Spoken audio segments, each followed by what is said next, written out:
আল্লাহ বলবে, এই বেঈমান, তোর মতো কোটি কোটি নাফরমান মানুষ এবং জিন দিয়া আমি আল্লাহ আজকে জাহান্নাম পূর্ণ করব, জাহান্নাম পুরা করব। আজ আমি মাফ করব না, আজ আমি বিচার করব।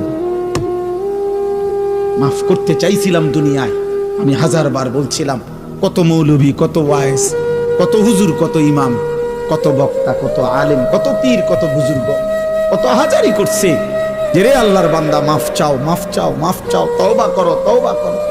তুমি বেটকি দিয়ে উড়াই দিছো। আরে তো হুজুররা কত কথা কয়, হ্যাঁ, তার কথা শুনে কে না দরকার কি? আপনি শুনবেন, ভাতে না খাইবেন, অসুবিধা কি? আপনি বেশি কি খাইয়া উল্টাই রেখেছেন? পাঙ্গাসার তেলাপিয়া আর কি তা আমরা জানি না। আপনি কি দুনিয়া বেশি ভোগ করে ফেলছেন না ফরমান? এই যুবক, কি বেশি দেখে ফেলছো? পরের নর্তকী দেখো, মোবাইলের উলঙ্গ ছবি দেখো, ওই তোমার মা। এই বেটা, বেহায়া ছেলে বেটা, যে নারীকে মোবাইলে উলঙ্গ ছবি দেখো, ও তোর মা বেটা, ও তোর বোন।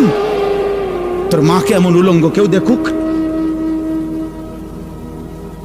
একটা নির্লজ্জ বেহায়া বল, এখন দাঁড়ায় বল বেটা, তোর মাকে দেখুক উলঙ্গ, তোর বোনকে দেখুক বিবস্ত্র, তোর মেয়েকে কেউ উলঙ্গ দেখুক? তুমি কেন অন্যের মা দেখো? সে কি কারো মা না? সে কি কারো বোন না? সে কি কারো মেয়ে না? ও কি কারো ফুফি না? ও কি কারো খালা না? তোমার ইজ্জতের উপরে হাত ধরকে,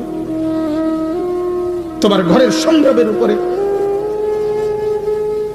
অনেক নাফরমান আছে এমন, যে মূলত এমন নিকৃষ্ট, যে যার ভিতরে এমন মানসিকতা যে আমার বোনের সাথেও যদি কেউ হারাম সম্পর্ক করে আমার আপত্তি নাই, কারণ তুই তো মানুষ না, তুই তো জানোয়ার।